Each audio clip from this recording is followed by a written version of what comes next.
Hey, what's up, everybody, and welcome to our review of Better Call Saul Season 6, Episode 9, entitled Fun and Games, I believe. We open on a musical montage of the sign for Saul Goodman and Associates going up in Jimmy's office. I'm going to call Jimmy until the end. Or I'm going to call Saul Jimmy until the end. And I'm going to start calling him Saul after a certain point. I feel like there are several times throughout this show where you tell that to yourself, oh, he's fully become Saul Goodman.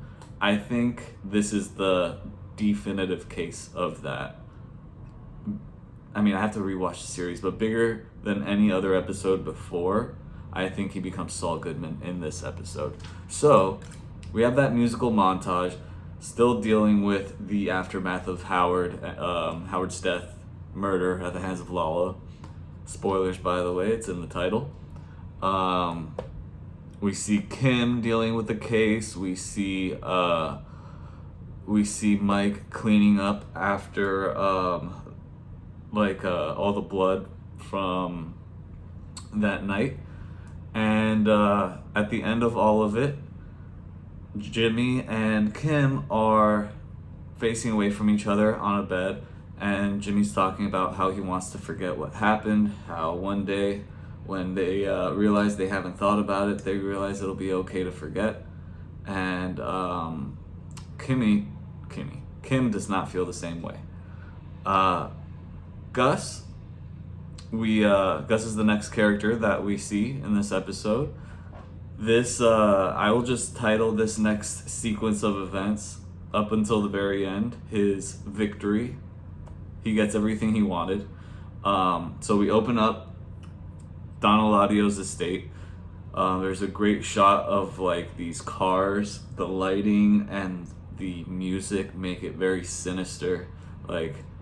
You're rolling up on a cartel gathering, and there's a lot of tension and suspense because Hector is accusing Gus formally in front of Don Eladio of conspiring against the cartel, trying to make a business for himself, and implying that he had Lalo killed. And he basically says everything truthfully. He tells everything, just says it the way it all went down, but he has no proof whatsoever. So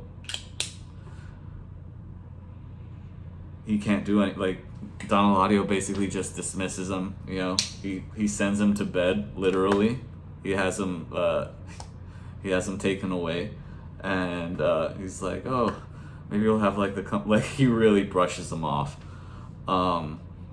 Maybe you'll have some company, don't worry about it. And, has a threatening word to tell Gus, but that's about it. Gus gets to leave there scot-free just like he wanted. You could tell based off his conversation with Mike that he wasn't sure if that was going to be the case. But it basically all goes down according to plan. Big victory for Gus. So he goes to celebrate by going to this wine bar, and he's there. Apparently there's a sommelier there that he enjoys the company of, and he basically he brings them out this nice bottle of wine. They have this nice conversation, but he ultimately gets rejected. He says something along the lines of, oh, I've been saving up this bottle of wine for a special occasion, and the guy was like, oh, well, you better tell me how that goes. So yeah, L for Gus, but that just further drives home the point of what Hector took away from him. Spoilers for Breaking Bad, but in Breaking Bad we learn that he had a partner and a lover that Hector killed, really for no good reason. Probably because he hated gay people or something, and that was real fucked up. So Gus is not content with his victory. Let's just put it that way. That hatred is definitely still there, as mentioned by Don Eladio, and it's way bigger than Don Eladio has in yet, because so much foreshadowing going on. We all know how that ends up. We have that great scene from the pool, like coming up from the pool, looking at Gus, and we all know what's gonna happen with that pool. So, it's fantastic. What else? I think that's we've just about covered all the Gus stuff. Next, Mike visits Nacho's father. So basically, he tells him that Nacho's dead. He says he's not going to be coming back. And he basically takes it how I would have thought he'd take it. You know, he doesn't really have respect for people in that business whatsoever. He's not like Mike, where Mike believes there's like good cops and bad cops and good criminals and bad criminals. Nacho's father is very like by the book, like being a criminal is wrong. And he basically says as much when Mike says something along the lines of, we're gonna get justice for Nacho, or like, don't you worry about that. Fuck, I don't know Nacho's father's name. Maybe it's also Ignacio. I don't know. But he says, gangsters are all the same. That is not justice. It is revenge.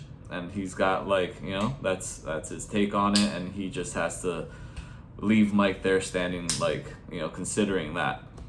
Mike's looks like he's been having to consider a lot after like having to burn all of Jimmy's evidence and seeing how responsible, like, in part, he was for putting Howard in the circumstance he was in, for being in the situation he was with Lalo in the first part. Like, I think Mike has lost all sympathy for Jimmy at this point.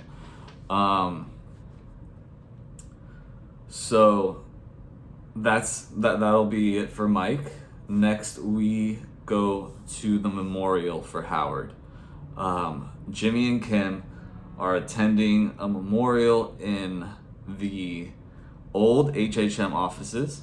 I say old because they are apparently changing names and moving downtown, leaving the McGill name open for use once again, even though we know not going to happen. So they speak with Schweikart, I believe, and that's where they learn this, and he tells them that they should go speak with Cheryl and offer their condolences. So they go and do that, and, you know, as suspected, she is suspicious. You know, they were the last people to have been seen with him. He had been saying that they were fucking with him, so she thinks, you know, she believes Howard 100% at this point, until Kim comes in swinging and totally changes her mind. She actually convinces Cheryl that Howard had a drug problem. She makes up this story and delivers it like just so deadpan that like, and with like fake emotion as well, that Cheryl just totally believes her. And then when she goes over to Cliff and asks if he had any suspicion, of course Jimmy and Kim had set it up for, you know, all this suspicious stuff to happen in front of Cliff. So he has to say yeah. Oh, and then so now she's doubting herself, and I think that's it for her. I don't think she's gonna investigate it any further. I think Kim actually did that. So at the end of this, that was like the final con, I believe, because Kim, like, I wasn't sure when it happened, but yeah, Kim kisses Saul goodbye there for the final time. She doesn't want to forget what happened. She wants to move forward with her life and try to do better. And she does not believe that is possible with Jimmy. She thinks they're poisoned together, and she lets him know. So she leaves him.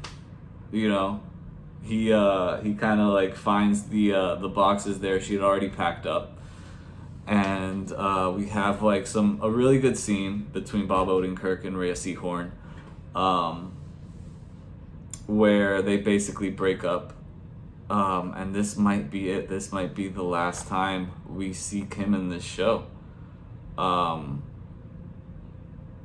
She also, I skipped over the part where she quits being a lawyer. So she quits her job. So who knows where she's gonna go? Because she's gonna stop practicing as an attorney. I don't remember if in like a previous episode she had said what she would do if she wasn't a lawyer, but maybe she'll go do that. I think that's the last, that was the last hurrah. That was the last we'll see of Kim. And we do a hard cut to Saul Goodman. He is, I want to say it's during the Breaking Bad timeline already. You can see shit is starting to go, and he's got he's, not to say he's over Kim. He'll probably never be over Kim, but he's certainly moved on, because he has a sex worker with him. I believe that is the preferred nomenclature. Yeah, it's he's up in the morning, he's out of there, he's taking calls in the shower, he's leaving people Nutri-Grain bars. It's the Saul we know and love. And he goes over to his office. Oh, his house is the one we see in the beginning, in the intro of the season. It's like the big mansion. So he's been making a lot more money, even though it's tacky as fuck. And yeah, he says, though the heavens fall, let justice be done. And I think that's exactly what's going to happen. I think everything is going to fall apart from here on out, and everybody is going to be brought to justice, and we're going to get a bookend on the Jimmy, Saul, Gene story. I don't know if we continue on in this timeline where he's Breaking Bad timeline, or maybe we're here for 2 episodes and then we finish off with Gene, or we get a one-off, or we don't get that at all and it's all Gene. I honestly couldn't tell you. If I had to rate this episode, I'd have to give it a 9.5 out of 10. I think as always, shot incredibly well. The writing was great. The performances great. I can't say good enough things about this show. So yeah, if you enjoyed this, please consider leaving a like and subscribing, and I will be back next week with episode 10 of Better Call Saul Season 6 reviews here on the Echo Lens channel. Thanks, and I'll see you next time.